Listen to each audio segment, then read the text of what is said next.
শৈশব থেকেই আমার ভাই ছিল খুবই চঞ্চল। যখন তার বয়স ১৬-১৭ বছরে পৌঁছায় তখন তার মন ধীরে ধীরে পাড়া মেয়েদের প্রতি আকর্ষিত হতে থাকে। ভাইয়ের নাম ছিল অভিজিৎ, কিন্তু পাড়ার সকলে তাকে আদর করে অভিগি বলে ডাকত। দেখতে যেমন সুন্দর ছিল তেমনি তার মিষ্টি কথার মধ্যেও এমন এক ধরনের আকর্ষণ ছিল যে তার থেকে বড় বয়সী মহিলারাও তার সঙ্গে কথা বলার বাহানা খুঁজে বেড়াত।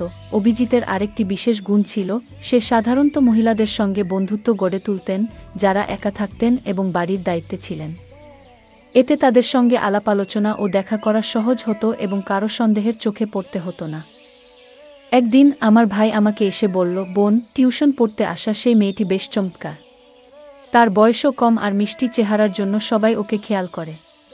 তবে তার পরিবারের কেউ তাকে খুব একটা খোঁজখবর নেয় না। প্রায় টিউশন শেষে সে এখানে থেকে যায়, কিন্তু তার পরিবার কখনো জানতে চায় না সে কোথায় থাকে। তার কথা শুনে আমি কিছুটা অবাক হয়ে গেলাম। মনে হলো যেন তার মধ্যে একটু বেশি আগ্রহ তৈরি হয়েছে। তবুও চুপ করে রইলাম। কিছুক্ষণ পর সে বলল, তুমি যদি মেয়েটির সঙ্গে একবার পরিচয় করিয়ে দিতে তাহলে কাছে থেকে একবার দেখার সুযোগ পেতাম। তখন আমি বললাম, কাল এসো, সে টিউশনে আসবে, তখন পরিচয় করিয়ে দেব তোমার সঙ্গে। তার সাথে পরিচয় করিয়ে দেওয়ার পর ভাই মেয়েটির সাথে অভিজিতের জীবন বেশ চাঞ্চল্যকর ছিল। তার অস্থির প্রকৃতির কারণে মহল্লার অনেক মহিলা ও মেয়েরা অসুবিধার সম্মুখীন হতো। সে শুধু পাড়ায় নয়, স্কুলেও অনেকের সঙ্গে বন্ধুত্ব গড়ে তুলেছিল, মহল্লার মহিলাদের সঙ্গে মেলামেশা তার কাছে যেন এক প্রকার বিনোদনের বিষয় হয়ে দাঁড়িয়েছিল। এ কারণেই প্রায়ই আমাদের বাড়িতে তার ব্যাপারে অভিযোগ আসতে শুরু করেছিল। আমাদের আব্বাম্মার অবস্থা তো আরও খারাপ। তারা ভাবতে ভাবতে কষ্ট পেতেন, আমরা কেমন সন্তানকে বড় করছি।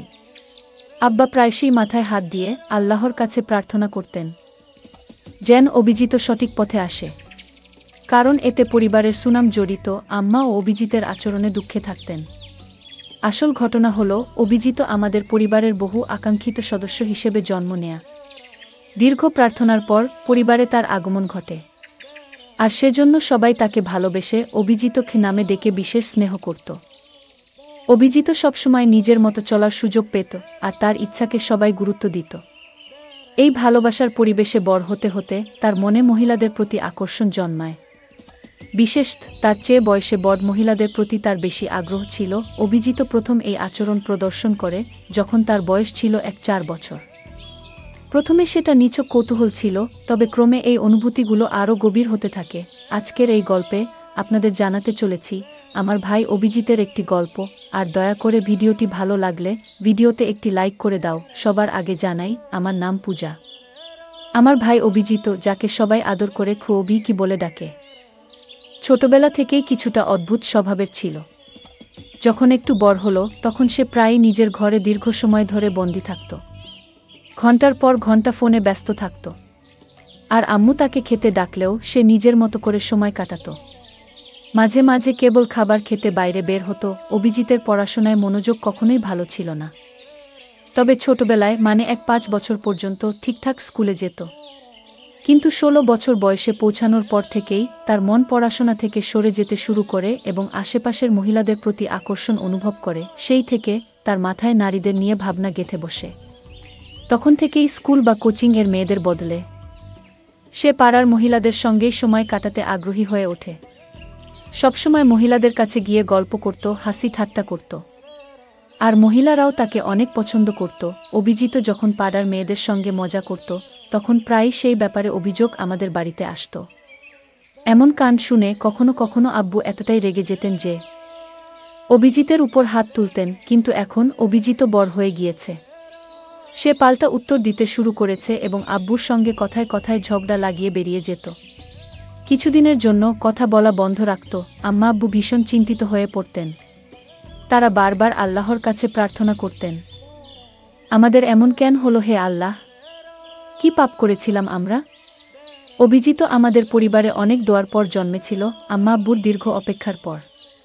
কিন্তু এখন সেই প্রার্থনার ফলেই যেন উল্টো দিক থেকে বোঝা হয়ে দাঁড়িয়েছে। পাড়ার লোকজনও তার জন্য বিরক্ত হতে শুরু করেছে। যখন আব্বুর মনে হলো যে বোঝানো কিংবা শাসন করে আর কিছু হবে না, তখন তিনি সিদ্ধান্ত নিলেন, অভিজিৎকে যদি কোনো কাজে ব্যস্ত রাখা যায় তবে তার মনোযোগ অন্যদিকে যাবে।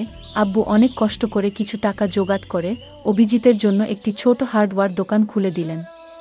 তিনি অভিজিৎকে বুঝিয়ে বললেন, বেটা, আমার বয়স হচ্ছে, একদিন আমাকে বিশ্রাম নিতেই হবে। ঘরের খরচ চালানোর জন্য আমি এই দোকানটি তোমার নামে দিয়েছি। এখন থেকে তুমি এই দোকানের দায়িত্ব নিয়ে দেখাশোনা করবে, মেহনত করবে, তো আমি তোমায় আরও সাহায্য করব। শুধু মাসে একবার আমাকে হিসাবটা দেখাবে।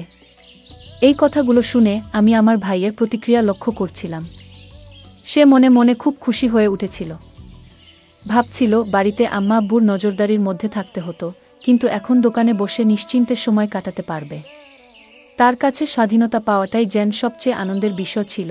এভাবেই অভিজিৎ এখন দোকানে বসতে শুরু করল। যখন দোকানে কম ক্রেতা আসত তখন সে ফোন বের করে নিজের মতো ব্যস্ত হয়ে পড়ত। ধীরে ধীরে দোকানটিও জমে উঠল আর টাকা আসতে শুরু করল তার হাতে। আর সে সেই টাকার স্বাদ পেয়ে যেন অভিজিতের মনে আরও কিছু করার ইচ্ছা জেগে উঠল। দোকানে কাজ করতে করতে অভিজিৎও কিছুটা মজা পেত, কিন্তু বয়স বাড়ার সঙ্গে সঙ্গে তার উদ্দেশ্যগুলো আরও দৃঢ় হতে থাকে। অভিজিৎ এবার পাড়ার অনেক মহিলার সঙ্গে পরিচিত হয়ে গিয়েছিল। কোথা থেকে যেন তাদের ফোন নম্বর পেয়ে যেত এবং তাদের সঙ্গে এমনভাবে কথা বলতো যে তারা সহজেই তার উপর বিশ্বাস করতে শুরু করত। তার সাথে যারা কথা বলতো তারা বেশিরভাগই মহিলারা, বিধবা ছিল। ফোনে কথোপকথনের সময় সে এমনভাবে মিষ্টি কথা বলতো যে অনেকেই তার কথায় মুগ্ধ হয়ে যেত। অভিজিৎ খুব চতুরতার সঙ্গে তাদের মনের দুর্বলতার সুযোগ নিত। এমনকি কিছু মহিলাকে বিয়ের প্রতিশ্রুতি দিয়ে তাদের সঙ্গে সম্পর্ক তৈরি করত। কয়েকদিন তাদের সঙ্গে আনন্দের সময় কাটিয়ে যখন তার ইচ্ছে মিটে যেত তখন সে কোনো খোঁজ না রেখেই সেই সম্পর্ক থেকে বেরিয়ে আসত এবং নম্বরও মুছে ফেলত। তার জীবন এভাবেই চলতে থাকে এবং তার ফাঁদে পড়া মহিলার সংখ্যা বাড়তে থাকে। দিনে দিনে এসব বাড়তে থাকে। অন্যদিকে আম্মা আব্বু অভিজিতের এই আচরণে ভীষণভাবে কষ্টে ছিলেন। আম্মা আব্বু আল্লাহর কাছে দোয়া করতেন যেন অভিজিৎ একদিন ঠিক পথে ফিরে আসে। কিন্তু আমার ভাই অভিজিৎ তার আচরণে পরিবারের সবাইকে সবসময় চিন্তায় রাখত। অভিজিতের বয়স ধীরে ধীরে 24-25 বছরে এসে পৌঁছাল। তখন আব্বাম্মার মনে তার বিয়ের চিন্তা আসে। তারা ভাবতে শুরু করেন যে তাদের ছেলে এখন নিজের কাজে মনোযোগ দিচ্ছে। প্রতিবেশীরাও একইভাবে মনে করতে লাগলেন যে অভিজিৎ এখন সঠিক পথে রয়েছে, কারণ বহুদিন ধরে তার নামে কোনো অভিযোগও আসেনি। আব্বা ভেবে খুশি ছিলেন যে তাদের দোকান সফল হয়েছে এবং তাদের ছেলে এখন কাজে ব্যস্ত। কিন্তু সত্যিটা ছিল ভিন্ন। অভিজিৎ বাইরে থেকে ঠিক থাকলেও আসলে আগের চেয়ে অনেক দূরে চলে গেছে। যদি আব্বা জানতেন যে তার ছেলে এখনও বহু মহিলার সঙ্গে যোগাযোগে রয়েছে, তবে হয়তো তিনি এই ধাক্কাটা সামলাতে পারতেন না। যখন আম্মা বা অভিজিতের জন্য মেয়ে দেখা শুরু করলেন এবং তাকে বললেন, বেটা, আমরা চাই তোমার বিয়ে হোক, আমাদেরও নাতিনাতনির মুখ দেখার ইচ্ছা, তখন অভিজিৎ হেসে বলল, আব্বা, আমার তো এখনও বয়সই হয়নি, আমার আরও সময় দরকার নিজের কাজে মনোযোগ দেওয়ার জন্য। আব্বা অভিজিৎকে বললেন, বেটা, বিয়ের পর তোমার কাজ থেমে যাবে না, বরং তুমি তোমার স্ত্রীকে সঙ্গে নিয়ে আরও ভালোভাবে ব্যবসা সামলাতে পারবে। আমাদের ইচ্ছাটাও পূরণ হতে দাও। অনেকটা না চাইতেও অভিজিৎ আব্বা আম্মার কথায় বিয়েতে সম্মতি দিল।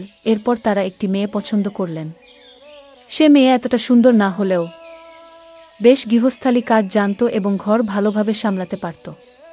মেয়েটির এই গুণাবলী দেখে আব্বা আম্মা তাকে পছন্দ করেন এবং অভিজিতের সঙ্গে তার বিয়ে দেন।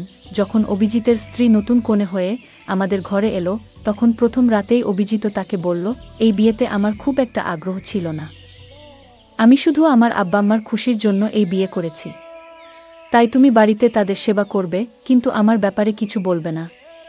আমি কি করি, কোথায় যাই, কি খাই, এসব নিয়ে কোনো প্রশ্ন করবে না। তার স্ত্রী কিছু না বলেই রাজি হয়ে গেলেন এবং সেভাবেই সংসার শুরু করলেন। অভিজিতের স্ত্রী তার কাজের মাধ্যমে শ্বশুর শাশুড়ির মন জয় করতে পারলেও অভিজিতের মন জয় করতে পারলেন না। তার পুরনো অভ্যাসগুলো বজায় ছিল এবং সে আগের মতোই বিভিন্ন মহিলার সঙ্গে সম্পর্ক রাখত। বয়স বাড়ার সঙ্গে সঙ্গে সে আরও নতুন উপায়ে মহিলাদের আকর্ষণ করতে শুরু করে। বিশেষ করে সে এমন মহিলাদের সঙ্গ বেছে নিত যাদের প্রাচুর্য ছিল এবং অভিজিৎকে তাদের জন্য কিছু খরচ করতে হতো না। এভাবেই অভিজিতের জীবন চলতে থাকে। তবে সময়ের ব্যবধানে সে কিছুটা সময় তার স্ত্রীর জন্য রাখত। তাদের বিয়ের 3 বছর পর তাদের 2 ছেলে হয়। তখন অভিজিতের স্ত্রী তাকে বোঝানোর চেষ্টা করল, দেখো, আমাদের এখন 2 সন্তান রয়েছে। তোমার উচিত ওদের প্রতি মনোযোগ দেওয়া, তুমি এভাবে রাতের পর রাত বাইরে থেকো না। আম্মা আব্বা বৃদ্ধ হয়ে গেছেন। এবং অভিজিতের স্ত্রী তাকে বোঝানোর চেষ্টা করলেন যে, তুমি অনেক সময় বাইরে কাটাও, বাড়িতে সময় দাও, আব্বা আম্মার দেখাশোনা করো এবং আমাদের সন্তানদের জন্য দায়িত্বশীল হও। কিন্তু অভিজিৎ স্ত্রীর কথায় খুব একটা কান দেয়নি। নিজের মতোই জীবন উপভোগ করতে থাকে। বছর কেটে যেতে থাকে এবং অভিজিতের সন্তানরাও বড় হতে থাকে। এদিকে অভিজিতের বয়সও 46-47 ছুঁই ছুঁই। এই জীবনের পর্যায়ে এসে নতুন ধরনের চ্যালেঞ্জ আসতে শুরু করল। তবে কি অভিজিৎ তার পুরনো অভ্যাসগুলো থেকে কিছু শিখতে পারবে? এটাই এখন দেখার বিষয়। যখন তার বয়স প্রায় 48-এ পৌঁছালো, তখনও তার চালচলন এমন ছিল যে কেউ বুঝতে পারত না যে সে এই বয়সের মানুষ। বরং সে সবসময় এক তরুণের মতো পোশাক পরিচ্ছেদে নিজেকে গুছিয়ে রাখত। আর্থিক দিক থেকেও কোনো অভাব ছিল না তার জীবনে। ভালো খাবার, দামি পোশাক আর রাজকীয় স্টাইলে সবকিছু। তার ব্যবসাও দিন দিন বাড়ছিল এবং সমাজেও তার নিজস্ব প্রভাব ছিল। এমনকি অনেক মহিলাও তার এই প্রভাবের দিকে আকৃষ্ট হয়ে তার কাছাকাছি আসত। একদিন হঠাৎই আমাদের পাড়ার এক ব্যক্তি প্রচণ্ড রাগ নিয়ে আমাদের বাড়িতে এলো এবং সে এসেই বলল, বোনজি, দেখুন, আপনার ভাইয়ের ছেলে তো একেবারে সীমা ছাড়িয়ে গেছে। স্কুলের এক মেয়েকে বিরক্ত করছিল। এটা শুনেই আমি হতবাক হয়ে গেলাম। ভাবতে লাগলাম, আমার ভাই অভিজিৎ যখন ছোট ছিল তখনও ও কিছু অপকর্ম করেছিল, আর এখন তার ছেলেরাও সেই পথেই হাঁটছে। আমার ভাই অভিজিৎ ছোটবেলায় একটু দুষ্টু প্রকৃতির ছিল, অনেকটা বেপরোয়া স্বভাবের। এখন তার সন্তানরাও যেন বাবার সেই বেপরোয়া স্বভাবটি গ্রহণ করছে। অভিজিৎ কিছুদিন আগে গ্রামে ফেরার পর আমি তাকে তার ছেলেদের এইসব আচরণের কথা জানাই। এতে সে বেশ চিন্তিত হয়ে পড়ে এবং তাদের সঠিক পথে ফিরিয়ে আনতে বোঝানোর চেষ্টা করে। কিন্তু ছেলেরা যেন বাবার নিজের ছোটবেলার কর্মকাণ্ডেরই প্রতিচ্ছবি। তারা তার কথা শুনতেই চায় না। অভিজিৎ উপলব্ধি করে তার ছোটবেলায় করা ভুলগুলোর ছায়া যেন এখন তার ছেলেদের মধ্যেই দেখতে পাচ্ছে। একসময় সে অতীতে ফিরে যায়। তার জীবনের একটি বিশেষ সময়ের কথা মনে পড়ে। তখন তার বন্ধুত্ব হয়েছিল একজন অভিজ্ঞ শিক্ষিকার সাথে, যিনি একাকী জীবন কাটাচ্ছিলেন এবং তিনি বিধবা ছিলেন। ধীরে ধীরে তাদের মধ্যে থাকা দূরত্বগুলো মুছে যেতে থাকে, আর সেই শিক্ষিকা যেন তার জীবনের সবচেয়ে বড় অনুপ্রেরণা হয়ে ওঠেন। একদিন গল্প করতে করতে সেই শিক্ষিকা হঠাৎ জানতে চান, তোমার কি আগে কখনো এমন অনুভূতি হয়েছে কারো সঙ্গে? আমার ভাই তখন তার পুরনো অভ্যাসে ফিরতে শুরু করল। একদিন সেই মহিলা তাকে বলল, তোমার তো পরিবার আছে, স্ত্রী, সন্তান, আর অন্য কোনো সম্পর্ক তো নেই, তাই তো? আমার ভাই তখন মৃদু হাসি দিয়ে বলল, না না, আমি তো কোনো অন্যরকম সম্পর্ক রাখি না। এই কথা শুনে সেই মহিলা একটু চিন্তায় পড়ে বললেন, তাহলে অবিবাহিত কারো সাথে কখনো এমন কিছু করনি? ভাই তখন নিজের নিরীহ ভাব ধরে বলল, না, একদমই না। কিন্তু সেই মহিলা তার মিথ্যা বুঝে ফেললেন। এরপর কিছুক্ষণ চুপ থেকে বললেন, আমার কাছে এক মেয়ে টিউশনে আসে, দেখতে খুব সুন্দরী। তোমাকে ওর সাথে পরিচয় করিয়ে দেব। ভাই প্রথমে একটু অবাক হলেও মনে মনে খুশি হতে লাগল। সে ভাবল, কেন এই মহিলা এমন প্রস্তাব দিচ্ছেন? মনে মনে দ্বিধায় থাকলেও রাজি হয়ে গেল। মেয়েটির নাম শুনে তার চোখে এক অদ্ভুত আনন্দ ফুটে উঠল, কারণ কম বয়সী মেয়েদের দিকে তার একটু বেশি নজর থাকত। একদিন আমার ভাই আমাকে বলল, বোন, সেই মেয়েটি খুব সুন্দর, ছোট্ট বয়সের, মিষ্টি চেহারার। ওর পরিবারও ওকে তেমন একটা খেয়াল করে না। সে যখন টিউশনে আসে প্রায় রাতে থেকে যায়, অথচ ওর পরিবার থেকে কখনো জানতে চায় না সে কোথায় থাকে। ভাইয়ের কথাগুলো শুনে আমি একটু অবাক হলাম। মনে হলো সে যেন কিছুটা বেশি আগ্রহ দেখাচ্ছে। তবে কিছু বললাম না। কিছুক্ষণ পরে সে আমাকে বলল, একবার পরিচয় করিয়ে দাও তো মেয়েটার সঙ্গে, কাছে থেকে একটু দেখা উচিত। আমি তখন বললাম, কাল আসো, সে টিউশনে আসবে, তখন তোমার সঙ্গে পরিচয় করিয়ে দেব। পরের দিন দুপুরে অভিজিৎ এলো। সেই মেয়েটি পড়াশোনায় ব্যস্ত ছিল, আর তার চেহারা দেখে অভিজিতের চোখে অদ্ভুত এক উজ্জ্বলতা ফুটে উঠল। তবে মেয়েটি তার দিকে না তাকিয়ে নিজের বইয়ের মাঝে ডুবেছিল। অভিজিৎ কয়েকবার তার সঙ্গে কথা বলার চেষ্টা করল, কিন্তু মেয়েটি কোনো রকম সাড়া দিল না, বরং নিজের পড়ায় মনোযোগী থাকল। একদিন আমি জরুরি কাজে বাইরে যাচ্ছিলাম। যাবার আগে ভাইকে ইঙ্গিত করে বললাম, আমি কিছুক্ষণের জন্য বাইরে যাচ্ছি, তুই নিজের দায়িত্ব নিজেই সামলাবি। বাইরে যাওয়ার পর অভিজিৎ মেয়েটির দিকে এগিয়ে গেল এবং কথা বলার চেষ্টা করল। মেয়েটি প্রথমে একটু অবাক হলেও বিনয়ের সাথে কয়েকটা কথা বলল। কিন্তু এরপর মেয়েটি বুঝতে পেরে আর কথা বাড়াতে চাইল না। এই ঘটনার পর থেকে মেয়েটি আর পড়তে আসেনি।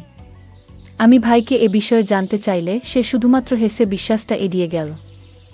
এতে পরিস্থিতি একটু জটিল হয়ে উঠল, আর আমি আশা করেছিলাম ভাই নিজের দায়িত্বের গুরুত্ব বুঝে সঠিক পথে চলবে। ভাই বলল, বোন, তুমি বুঝবে না, যারা একবার আমার সঙ্গে বন্ধুত্ব করে তারা প্রায়ই আবার দেখা করতে আসে। দেখো, কিছুদিনের মধ্যেই ও ফিরে আসবে। কিন্তু সেই প্রতীক্ষার দিন আর কখনো ফিরে এলো না। তখন ভাইয়ের মন একটু বেশি প্রায় সেই মেয়েদের দিকে আকৃষ্ট হতো। বিশেষ করে যাদের জীবনে কিছু অভাববোধ আছে তাদের প্রতি তার আলাদা একটা সহানুভূতি ছিল। প্রথমে ভাই কিছুদিন অপেক্ষা করেছিল, ভেবেছিল মেয়েটি আবার আসবে। কিন্তু সময় যেন অন্য কিছু ঠিক করে রেখেছিল। একদিন রাস্তায় হাঁটতে গিয়ে হঠাৎ একটি চেনা কণ্ঠ শুনে সে থমকে দাঁড়ায়। অবাক হয়ে ফিরে দেখে সেই পরিচিত মুখ, যে কিনা তার জীবনের পুরনো স্মৃতির এক অংশ ছিল। এ যেন অতীতের কোনো স্মৃতির হঠাৎ উপস্থিতি। ভাইয়ের মনে কিছুটা অপরাধবোধ জাগে, কারণ সে সেই মহিলার সঙ্গে কিছু সময় কাটিয়ে হঠাৎ চলে গিয়েছিল। মহিলা তখন তাকে থামিয়ে জিজ্ঞেস করলেন, তুমি কি জানো তোমার চলে যাওয়ার পর আমার জীবনে কি ঘটেছিল? ভাই প্রথমে কিছুটা অবাক হলেও মনোযোগ দিয়ে শুনতে শুরু করল। মহিলার চোখে কষ্টের ছাপ স্পষ্ট, আর মুখে জমে থাকা জীবনের দীর্ঘদিনের বেদনা ফুটে উঠছে। তিনি বলতে লাগলেন, তোমার চলে যাওয়ার পর আমার জীবন পুরোপুরি বদলে গিয়েছিল। আমি যখন অন্তঃসত্ত্বা হয়ে পড়লাম, তখন আমার নিজের পরিবারের সদস্যরা আমাকে ভুল বুঝে বাড়ি থেকে বের করে দিল। অনেক জায়গায় ঘুরে একসময় এক ছোট্ট ভাড়া করা ঘরে আশ্রয় নিলাম। সেখানে মানুষের বাড়িতে কাজ করে কোনোভাবে নিজের দিন চালাতে লাগলাম। তোমার সঙ্গে দেখা হওয়ার পরে এতদিন পর শুধু একটা কথাই জানাতে এসেছি, আমার সন্তান তোমারই রক্তের অংশ। ভাই এই কথা শুনে যেন স্তব্ধ হয়ে গেল। সে হতবাক হয়ে বলল, কিন্তু কি প্রমাণ আছে যে সে আমার সন্তান? তখন মহিলা বলল, যদি বিশ্বাস না হয় তাহলে সন্তানের ডিএনএ পরীক্ষা করিয়ে দেখো। সত্যি নিজের চোখেই দেখবে। কথামতো মহিলা তার সন্তানের কিছু নখ কেটে নিয়ে এলেন এবং ভাইকে দিলেন।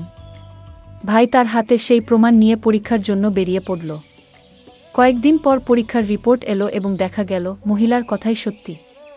রিপোর্টে স্পষ্ট ছিল যে সেই সন্তান ভাইয়েরই। এই সত্যটা জানার পর ভাই নিজের ভুল বুঝতে পারল, কিন্তু তখন আর কিছু করার সময় ছিল না। এরপরের কয়েক মাস ভাই বারবার মহিলার কাছে গিয়ে প্রার্থনা করল যেন তাকে একবার সন্তানের সাথে দেখা করতে দেয়া হয়। প্রথমে মহিলা রাজি হননি, কিন্তু প্রায় 1.5 মাস পর তিনি ভাইকে তার বাড়িতে ডেকে নেন।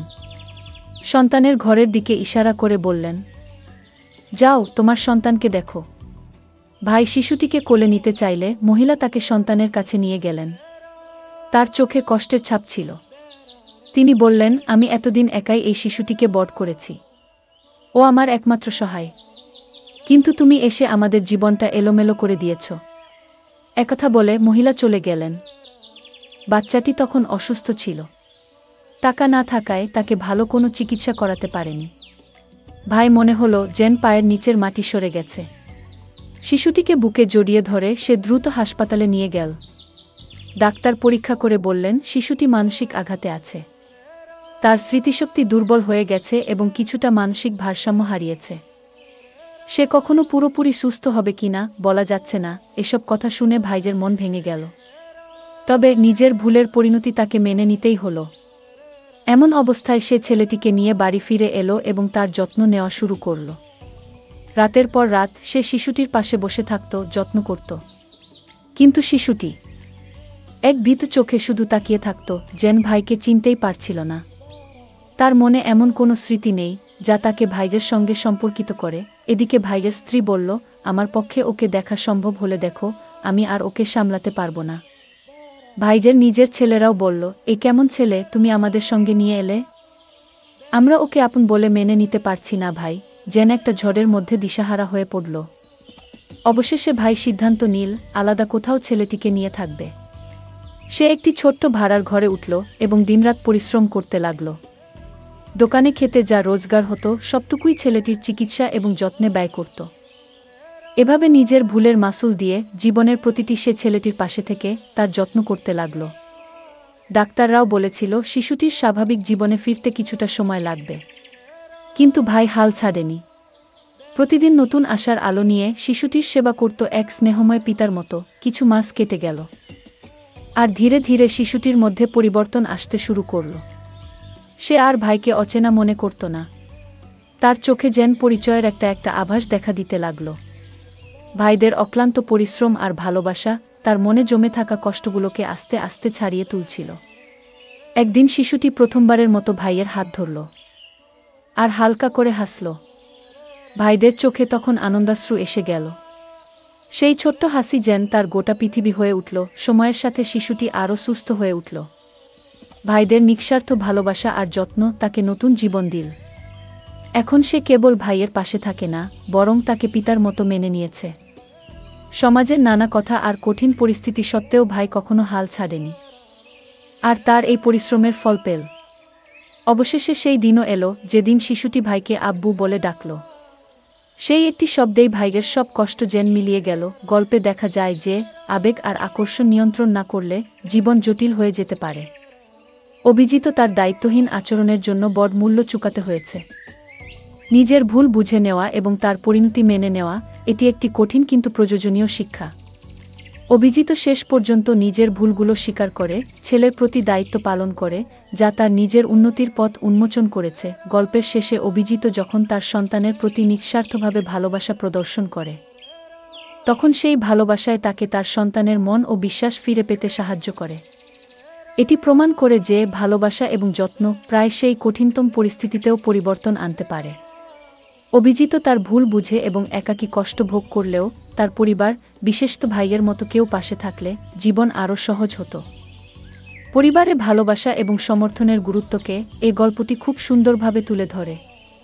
অভিজিতের জীবনের চঞ্চল স্বভাব এবং নিয়ন্ত্রণহীন আকর্ষণ তার জীবনে বিপর্যয় ডেকে আনে। গল্পের শুরুতে দেখা যায় তার অস্থির স্বভাবের কারণে সে প্রায়শই ভুল সিদ্ধান্ত নিয়ে বসে, যার মধ্যে তার পরিবারের প্রতি দায়িত্বের ঘাটতি স্পষ্ট। অন্যদের জীবনে ঢুকে পড়া এবং নিজের আকর্ষণকে সঠিকভাবে নিয়ন্ত্রণ না করার জন্য শেষ পর্যন্ত তার নিজের জীবনই ধ্বংসের মুখে পড়ে। এটি শেখায় যে আমাদের আবেগ এবং দায়িত্বের মধ্যে ভারসাম্য বজায় রাখা কতটা জরুরি, কারণ অসচেতনভাবে নেওয়া সিদ্ধান্ত আমাদের এবং অন্যদের জীবনকেও ক্ষতিগ্রস্ত করতে পারে। বন্ধুরা, যদি এই গল্পটি ভালো লেগে থাকে তাহলে দয়া করে ভিডিওটি লাইক করুন এবং আমাদের চ্যানেলটি সাবস্ক্রাইব করুন। পাশে থাকা বেল আইকনটি প্রেস করুন, যাতে করে আমরা যখনই নতুন ভিডিও আপলোড করি তার নোটিফিকেশন সবার আগে আপনার কাছে পৌঁছে যায়। ধন্যবাদ। দেখা হবে আমাদের পরবর্তী ভিডিওতে।